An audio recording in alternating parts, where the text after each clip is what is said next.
Finally, spring starts tomorrow, which means time for spring cleaning. The kitchen, one of the toughest and often dirtiest places to clean. Executive editor of Martha Stewart Living, Jenny Tung, is here with tips on where you need to clean and how. Thank you so much for being here. Thank you for having me. All right. This is great because these are products that people probably already have in their kitchen now. They do, and they're really inexpensive, and a lot of them do multiple jobs. Oh, this is terrific. Yeah. Okay, let's start with cabinets. Sure. So they get really greasy when you're cooking, so you want to do it often. To do the insides, we like to take everything out, vacuum any dust or food out, and then take a mixture of vinegar and water, 2 parts water, 1 part vinegar, and spritz it inside and just wipe it down. Cuts right through the grease. So you just put that in a spray bottle. Yeah. That's easy. Yeah, it's very easy. And the outside? Sure. So for the outsides, again, a spray bottle comes in really handy. You just put some water in. All right. This is Castile soap, which is really basic, natural, and you just squeeze in a couple spoonfuls of that. And then tea tree oil, which is a natural antiseptic. You put in 15, 20 drops of that. And then just shake it up. Okay. And you can go Oh my goodness, that smells so minty. Yeah, it smells really good. It's refreshing. And then you spritz it in on the outside. Okay, so just mix it up. That's terrific. I like that. All right. How about the sink and disposal? Sure. So for the disposal, we have a really out there trick. So you take a loaf of bread and you just douse it with white vinegar till it's sopping wet. And then you shove it down into the disposal. You let it sit for about 15 minutes, and then you run the disposal with really cold water, and it just scrubs it from the inside out. I have to go through this because people are probably like, are you kidding me? Yeah. So you take a whole loaf of bread. You don't need to cut it up. We just happen to have it cut up. Yeah. And you just take vinegar, you throw it up, make it all wet. Yep. Take this whole thing and stick it in the disposal. The whole thing. Okay. Yeah. All right. And then you can follow with citrus rinds, and it smells really clean too. Okay. Yeah. How about the actual sink? So the actual sink, if you have a porcelain sink, you can just use any gentle scrub and use a sponge to clean it. If you have stainless steel, we have another really nice natural solution, which is baking soda and lime juice. And they cut right through grease and scrub without scraping it. So I'm going to show you how to do that, and that is basically dumping baking soda in to this lime juice, and add a little more, and you'll see that it foams. Yeah. And makes this nice bubbly paste. And you put it on something and then put it all over your sink? You put it on a sponge and just rub it along the grain of the steel. Oh, terrific. And it works really well. I like that, and that's so easy. Yeah. All right, how about the floors? Sure. So the floors in the kitchen, you want to sweep and dust, sweep and vacuum, get everything off. And then if you have wooden floors, you don't want to pour water right on them because it can warp them. So what we like to do is take a spray bottle and do warm water and, again, our Castile soap. Mix it up with some essential oil, rosemary or lemon. Both smell really good and they're antibacterial.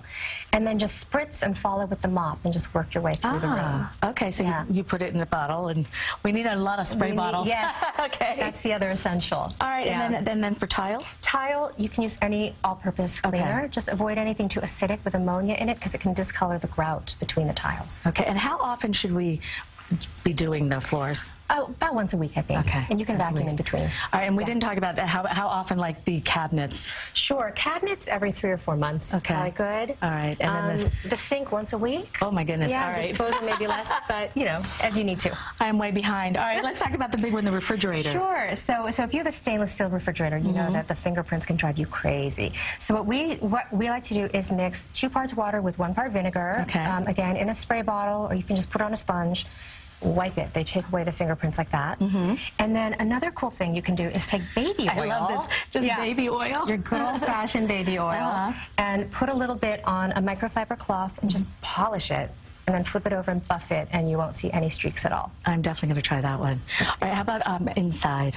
Inside, you want to take everything out, put it in coolers, unplug the appliance, and then fill your tub with about 8 inches of hot water, dump in an entire box of baking soda, and put all the shelves and drawers in there, and they just get clean soaking in there for 15 minutes. So then you can rinse and dry them off. And then for the insides of the fridge, again, vinegar, 1 part to 2 parts water, spritz it all over, and use a sponge to wipe the insides down. Get all the grime out. That is terrific. All right, the oven.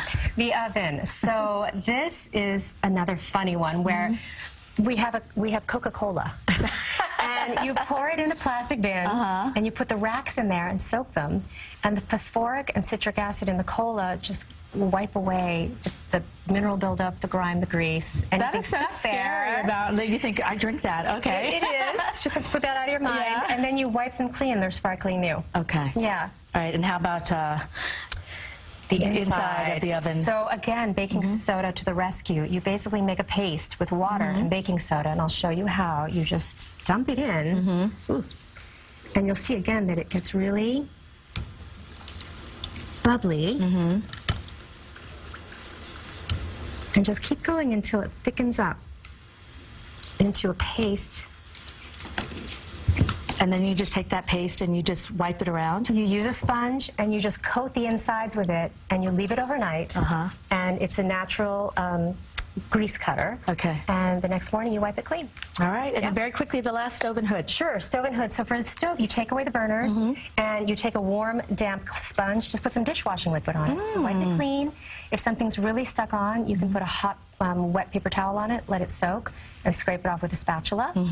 And then the hood, just wipe it down with a multi-purpose cleaner. And you can also take the vents out if you're really crazy and if you really want to go for it.